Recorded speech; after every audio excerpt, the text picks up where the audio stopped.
Hello बच्चों, कैसे हैं आप सभी। मैं हूं प्रशांत माहेश्वरी और fun with physics YouTube channel पर आप सभी का बहुत बहुत स्वागत है। उम्मीद करता हूं कि आपने लास्ट वीडियो देखा होगा। वहां हमने टोटल इंटरनल रिफ्लेक्शन को समझा था और मेन पॉइंट ऑप्टिकल फाइबर था जिसके ऊपर आपको गौर करना था।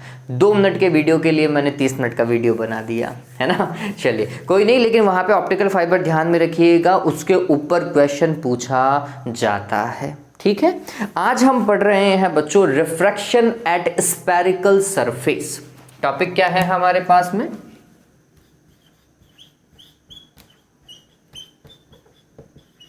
Refraction at spherical surface.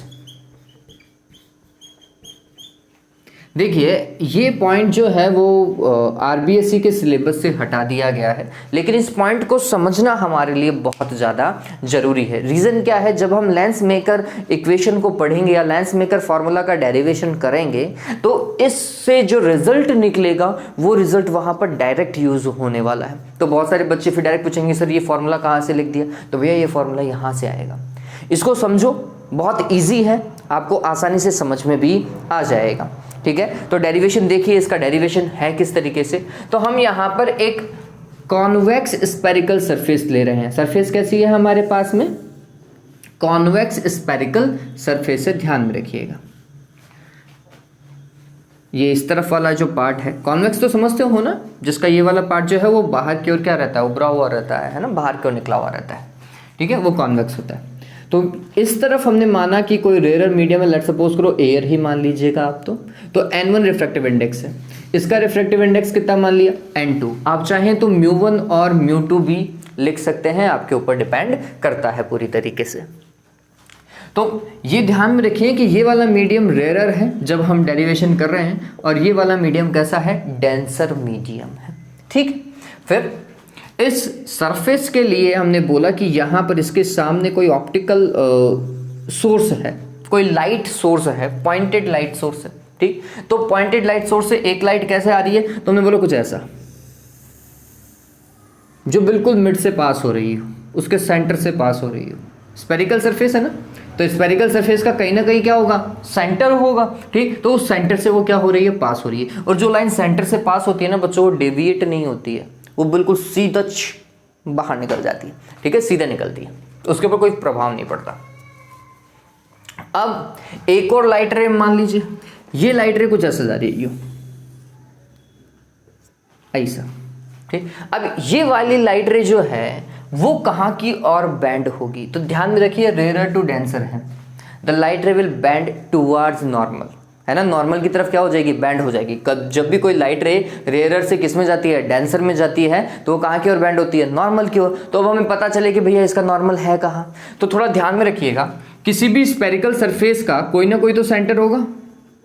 तो पहले तो आप वो स्फेयर सोचो दिमाग में, ठीक है, फिर उस स्फेयर का सेंटर सोचो कि ये वाला सेंटर है। अब ध्यान में रखना, सेंटर को पेरीफेरी से मिलाने वाला, ये लो सेंटर को मैं चेंज कर देता हूं। ठीक है,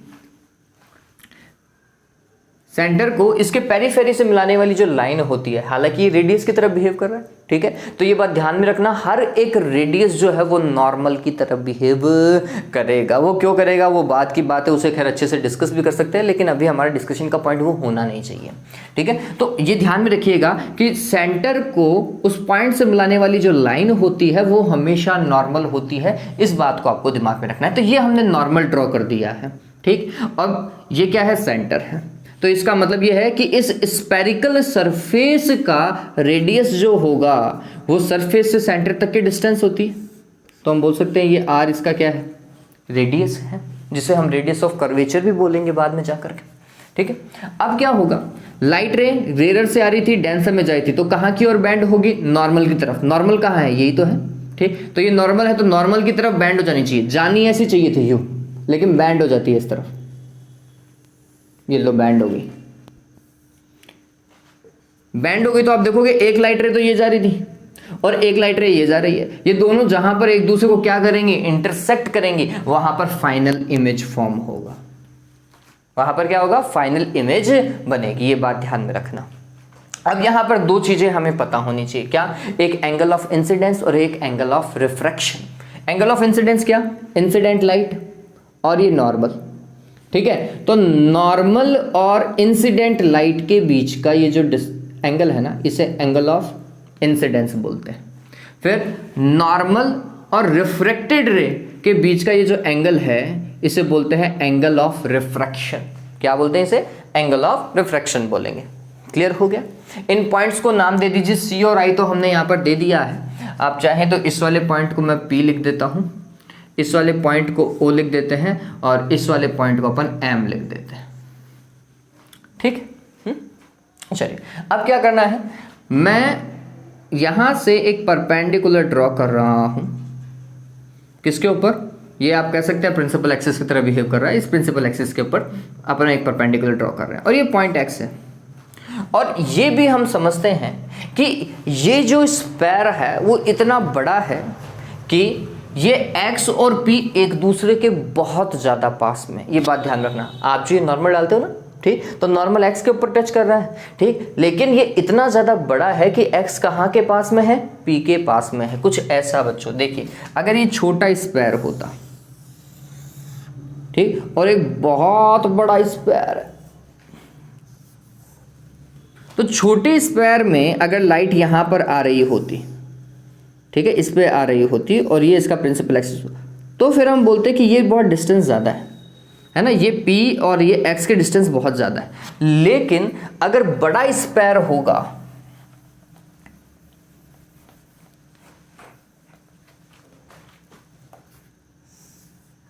ठीक, ये इसका प्रिंसिपल एक्सिस और लाइट यहां पर आ रही है ना, तो आप जब यहां से परपेंडिकुलर डालोगे तो आपको पता चलेगा कि इस P पॉइंट और इस X पॉइंट के मिड का डिस्टेंस क्या होगा? बहुत कम होगा। और हम डेरिवेशन भी उसी हिसाब से कर रहे हैं, ये बात ध्यान में रखिएगा। हमने डेरिवेशन को भी उसी हिसाब से करना है कि ये जो X पॉइंट है और ये जो P पॉइंट है ना, ये दोनों एक दूसरे के पास में है। तो हम जब काम करेंगे तो इस X पॉइंट को कहाँ मान करके चलेंगे? P पर ही मान के चलेंगे। ये बात ध्यान में रख लीजिएगा, ठीक है, ओके। अब यहां पर आपको 3 एंगल डिफाइन करने हैं।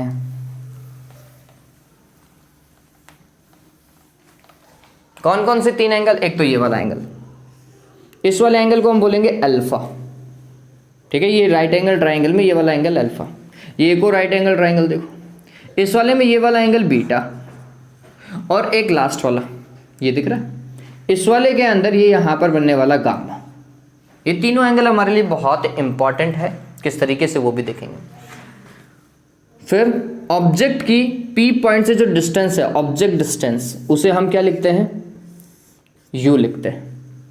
और P पॉइंट से I इमेज की डिस्टेंस, इमेज डिस्टेंस क्या होता है बच्चों? V होता है। आपने 10th में पढ़ रखा है, पढ़ा है नहीं पढ़ा है भाई? पढ़ रखा होगा, पढ़ा है ना बच्चों? तो ये U है और ये क्या है? V है। इस चीज को ध्यान में रखिएगा। हमने लगभग सारा काम कर दिया है। अब हमें काम करना है कि भैया डेरिवेशन कैसे शुरुआत करेंगे। तो ये बात ध्यान में रखिए, जहाँ रिफ्रैक्शन होता है वहाँ पे स्नेल का जो लॉ है वो काम करेगा ही करेगा। इसका मतलब sine I divided by sine R आपको चाहिए ही चाहिए। अब साइन आई तभी निकलेगा जब आपको आई पता हो, और साइन आर तब निकलेगा जब आपको आर पता हो, ठीक। तो अगर मैं आई को देखता हूं, समझना इस चीज को, जब मैं आई को देखता हूं तो आई जो है वो एक एक्सटीरियर एंगल है। किसके लिए? तो एक ट्राइंगल देखो, ये वाला दिख रहा है क्या? ट्राइंगल OMC दिख रहा है। इस वाली लाइन को अगर हम बढ़ाते हैं तो ये एक एक्सटीरियर एंगल है, और एक्सटीरियर एंगल इंटरनल एंगल्स के अपोजिट साइड इंटरनल एंगल्स के क्या होता है? सम के इक्वल होता है। मतलब I is equals to alpha plus beta है, ठीक है। तो चलिए आई को निकालने के लिए मेरे को अल्फा और बीटा दोनों कैलकुलेट करने पड़ेंगे। आगे चलते हैं। आगे अगर हम बात करें तो ये चाहिए हमें क्या? आर देखोगे तो इंटीरियर एंगल है, लेकिन इसे निकालने का तरीका क्या है? ये ट्राइंगल देख रहे हो, ये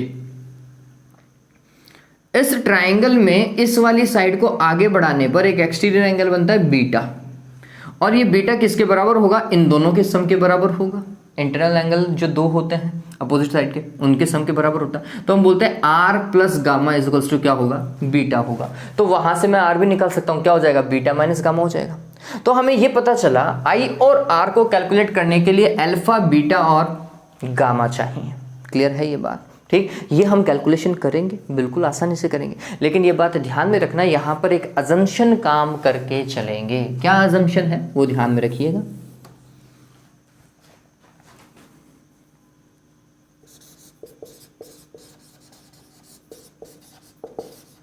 assumption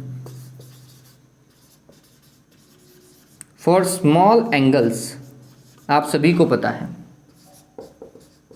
sine theta almost equal होता है थीटा के, और टेन थीटा भी ऑलमोस्ट इक्वल होता है किसके, थीटा के। आप सभी को पता है नहीं पता, पता है ना, ये 11th में पढ़ा होगा। अगर एंगल बहुत ज़्यादा छोटा हो तो साइन थीटा थीटा के और टेन थीटा भी थीटा के ही बराबर होता है, कोस थीटा 1 के बराबर होता है।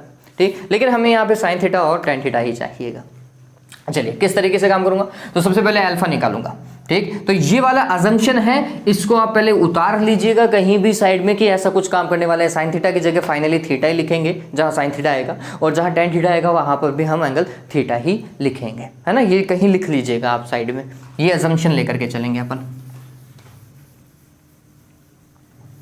हाँ भाई, काम करना चालू करते हैं, मेरे को जो वैल्यूज चाहिए वो समझिए। तो आपको दिखेगा कि एक ट्राइंगल है OXM, दिख रहा है, क्लियर है। ठीक, तो हमने लिखा, समझिएगा, डेरिवेशन चालू कर रहा हूं।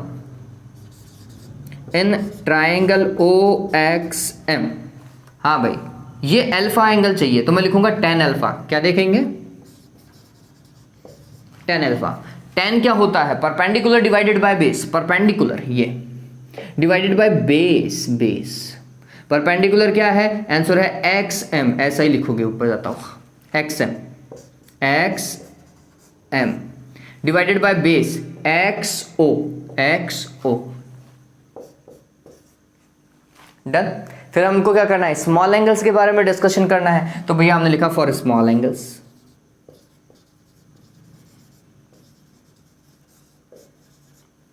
तो जैसे स्मॉल एंगल लिखो तो टेन अल्फा को क्या लिखोगे, सिर्फ और सिर्फ अल्फा। और ये x जो है स्मॉल एंगल के लिए, देखो अल्फा, अगर अल्फा छोटा होगा तो छोटा होगा तो ऐसा पास में लेकर जाओ, यहां पर ये m पॉइंट कहां जाएगा, यहां पे जाएगा, इससे परपेंडिकुलर डालोगे तो ये बिल्कुल p के पास में आ जाएगा। क्या, तो for smaller values of alpha ये जो x है वो कहां की ओर शिफ्ट हो जाएगा, p की ओर शिफ्ट हो जाएगा। तो हमने x को, x की जगह क्या लिखना है, p लिखना है, तो ये हो जाएगा pm बटा po। क्या हो जाएगा, ये pm बटा po हो जाएगा। That is equation number first for us. Tan alpha calculate हो चुका है। अब हम देखेंगे टेन बीटा, ये वाला कहां से, ट्राइंगल MXC। कहां से देखेंगे, ट्राइंगल MXC से। तो हमने लिखा इन ट्राइंगल MXC। ठीक है, क्या होगा भाई, तो देखिए tan beta is equal to क्या, परपेंडिकुलर डिवाइडेड बाय बेस, परपेंडिकुलर XM divided bye base, base क्या है XC। ठीक, वापस से स्मॉलर वैल्यूज ऑफ अल्फा, तो हमने होगा फॉर स्मॉल एंगल्स, ठीक है, या फिर for smaller value of beta, कैसे भी आप लिखना चाहें। तो टेन बीटा को हम सिंपली क्या लिखेंगे, बीटा लिखेंगे, और x को कहां की ओर शिफ्ट करेंगे, p की ओर शिफ्ट करेंगे, तो अब ये हो जाएगा XM की जगह PM हो जाएगा भैया, PM बटा क्या, PC। That is equation number 2। Beta भी कैलकुलेट हुआ। अब देखेंगे क्या बच्चों, गामा। गामा कहां से देखेंगे, ये ट्राइंगल ये लेना, पता चले छोटू ले लो तुम, ये ले लो, नहीं बड़ा वाला ट्राइंगल लेना है इस बार। ठीक, तो हमने लिखा फॉर, या फिर इन ट्राइंगल, ट्राइंगल कौन सा है, MXI। क्या लिखोगे, टेन गामा। टेन गामा बराबर क्या होगा, देखो परपेंडिकुलर डिवाइडेड बाय बेस, अरे यही है ना बेस, तो ध्यान में रखिएगा लिखते समय, XM परपेंडिकुलर है, बेस XI। ठीक है, फिर वापस से for smaller values of gamma,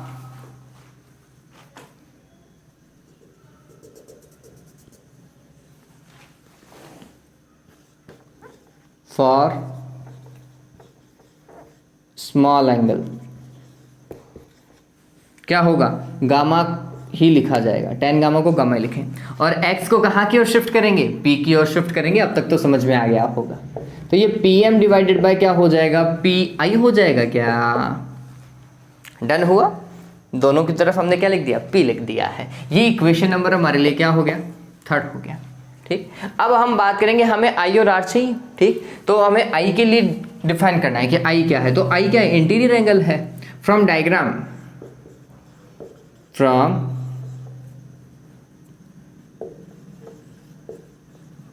sorry I तो एक्सटीरियर एंगल है ना। From diagram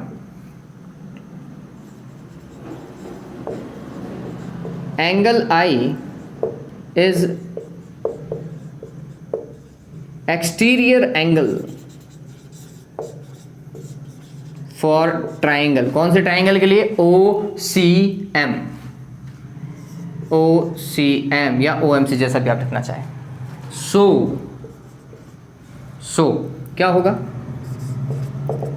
I is equal to क्या, अल्फा प्लस बीटा लिखा जाएगा, alpha plus beta. Equation number क्या, 4। Done. And R is interior angle, but we will talk about beta, है ना। And beta is exterior angle for triangle। कौन से triangle के लिए, MCI के लिए। तो हमने लिखना है for triangle MCI। हाँ भाई, अगर बीटा ऐसा है तो बीटा इज इक्वल्स टू क्या हो जाएगा, R प्लस गामा। क्या होगा बच्चों, आर प्लस गामा। अरे यही होगा ना देवताओं, बीटा एक्सटीरियर है, इन दोनों के सम के इक्वल होगा।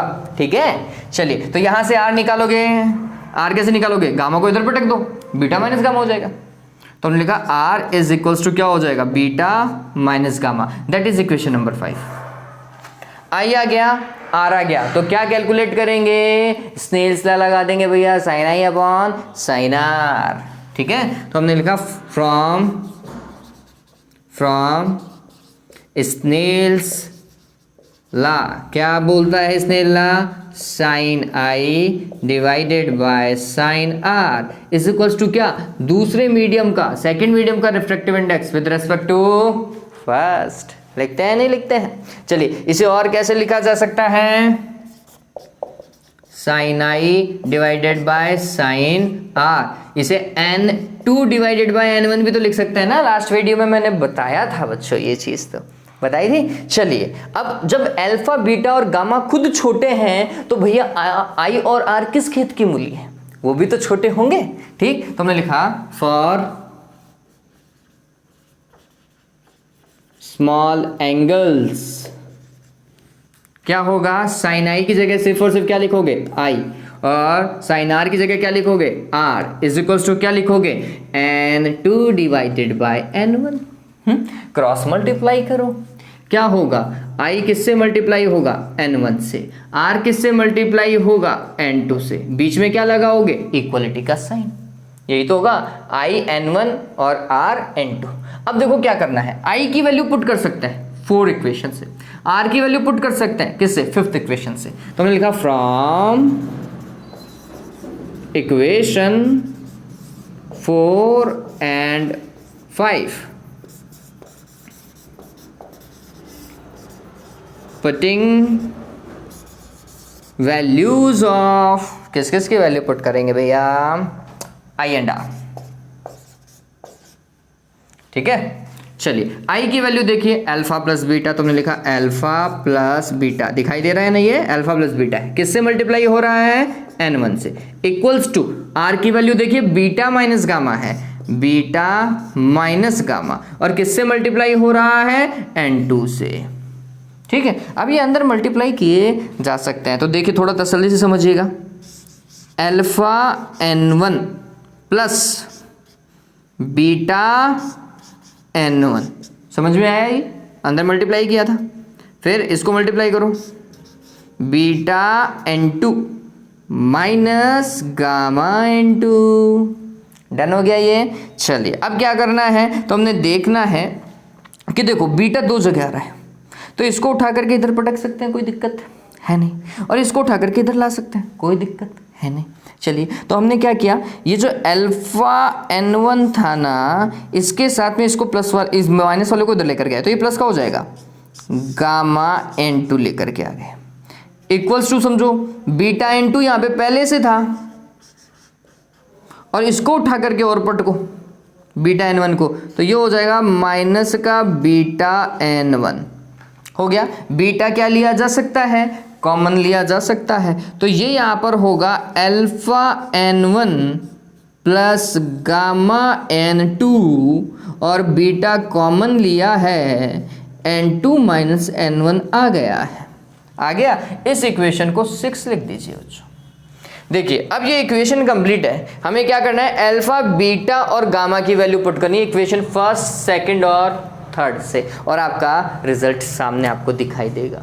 बस एक छोटा सा काम करना पड़ेगा, क्या, साइन कन्वेंशन मेथड को यूज करना पड़ेगा। आप सभी को पता है क्या होगा भाई, लाइट रे ऐसे आ रही है तो इसके अपोजिट डायरेक्शन में जितनी भी डिस्टेंस होगी वो नेगेटिव, इसके साथ में जो डिस्टेंस होगी वो सारी की सारी पॉजिटिव। सभी को पता है साइन कन्वेंशन मेथड, है ना, 10th पढ़ रखी है ना। चलिए, नहीं तो जब लेंस पढ़ेंगे मैं आपको और एक बार के लिए समझा दूंगा वो चीज़, लेकिन ये थोड़ा सा ध्यान में रखिए बच्चों, है ना। चलो इस चीज़ को उतारो और मैं एक बार वीडियो क्लैरिटी देख लेता हूँ कि सही है या दिक्कत दे रही है।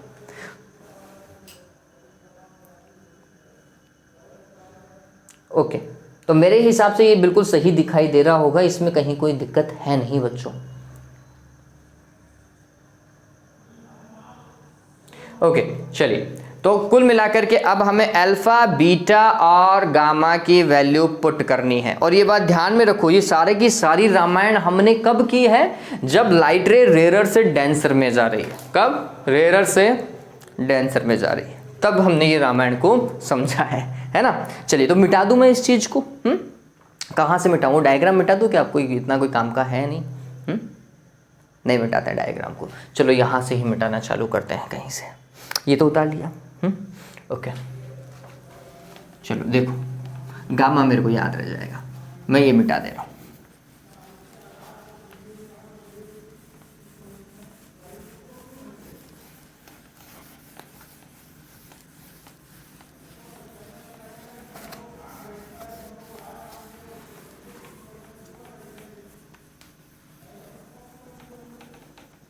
हाँ भाई, तो हमें क्या करना है, अल्फा बीटा और गामा पुट करना है ना, तो पुटिंग द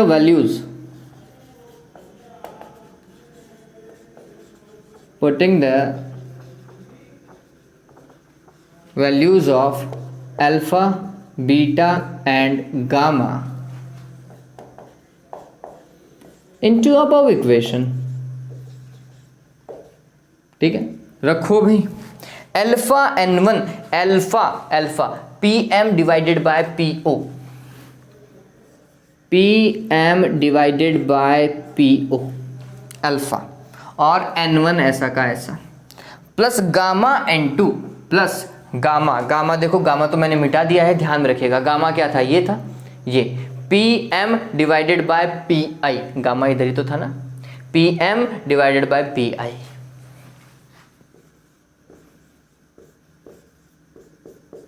ठीक, किससे मल्टीप्लाई हो रहा है, n2 से, इक्वल्स टू बीटा देखिए ये रहा, pm divided by pc, pm divided by pc, और ब्रैकेट में देखो क्या हो रहा है, n2 माइनस n1 है, n2 माइनस n1। आप गौर करेंगे pm कॉमन आ रहा है, तो मैं इसको pm को कॉमन ले लेता हूं भैया, प्रशांत माहेश्वरी को कॉमन ले लीजिए।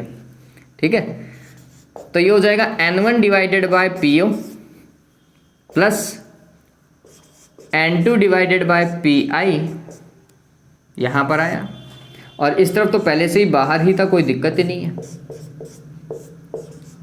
n2 minus n1। ठीक है, pm से pm क्या हुआ, जाता रहा। अब देखो बच गया क्या, n1 divided by po plus n2 divided by pi is equals to n2 minus n1 divided by pc, यही तो बचा। इन तीनों की वैल्यू पुट करो, रामायण खत्म। ठीक है, इन तीनों की वैल्यू पुट करनी है और खत्म। और वो किससे रखेंगे? साइन कन्वेंशन से। देखिए मैं काम किस तरीके से करता हूं कि साइन कन्वेंशन इजी हो जाए, इस तरीके से।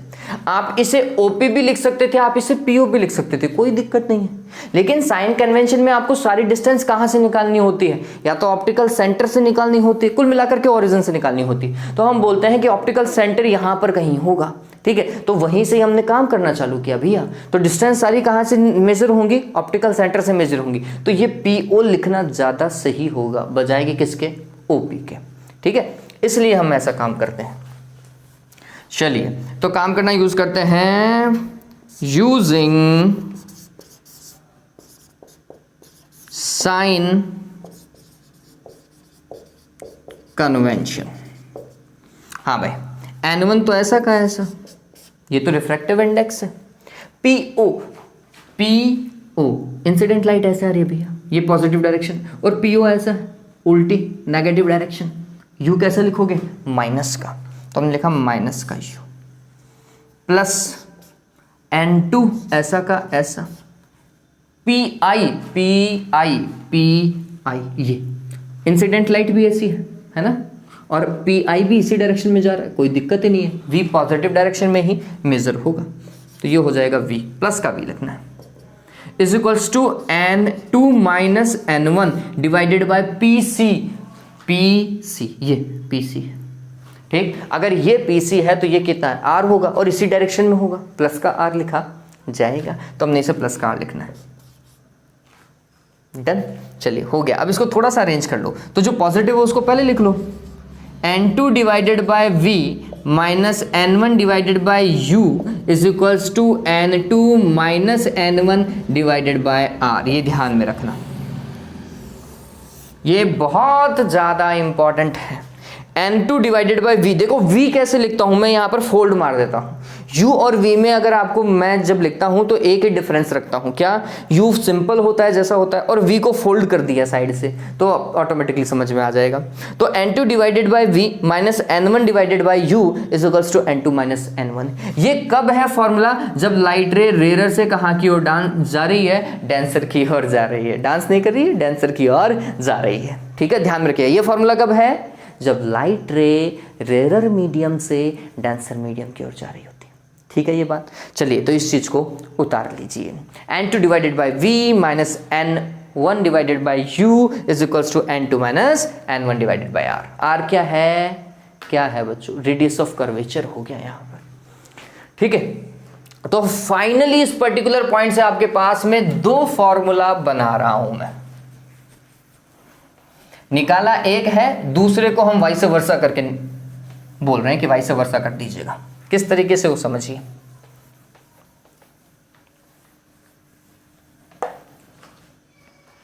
क्या भाई? तो जब लाइट रे जो है वो रेयर टू कहां की ओर जाती है? डेंसर की ओर जाती है। उस केस में आपका फॉर्मूला है N2 divided by V N1 divided by U is equals to N2 minus N1 divided by R। ये फॉर्मूला है, ठीक है, जो हमने डेराइव किया है यहां पर। अगर इसका उल्टा हो, लाइट रे डेंसर से कहां की ओर जा रही है? रेयर की ओर जा रही है, उल्टा। तो जहां N2 है वहां N1 करो, और जहां N1 है वहां N2 कर दीजिए, सिंपल। तो ये हो जाएगा N1 divided by V minus N2 divided by U। सिर्फ यही तो किया, और कोई चेंजेस नहीं किया। U की जगह V नहीं किया, वो वैसे के वैसे, बस N1 की जगह N2 और N2 की जगह N1 कर दीजिए। इज इक्वल्स टू क्या? N1 माइनस N2 उल्टा करो डिवाइडेड बाय क्या? R। पता चला? क्लियर? तो ये दो फॉर्मूला हम यूज करेंगे लेंस मेकर इक्वेशन में। इनको गांठ बांध लो भैया, इनको गांठ बांध लो, ठीक है। ये किसके लिए? लेंस मेकर इक्वेशन यूज करने के लिए भैया, ये तो याद रखने ही पड़ेंगे। और लेंस मेकर इक्वेशन इंपॉर्टेंट हो गया है ना। चलिए तो इन्हें उतार लीजिए। उम्मीद करता हूं ये लेक्चर आपको समझ में आ गया होगा। वापस से मैं बता रहा हूं कि आरबीएससी वाले चाहें तो डेरिवेशन को याद ना करें, हालांकि वैसे ये चलते चलते याद हो जाती है। रिजल्ट याद रखना बहुत ज़्यादा ज़रूरी है, रिजल्ट याद रखना बहुत ज़्यादा ज़रूरी है, ये ध्यान में रखिएगा, ठीक है।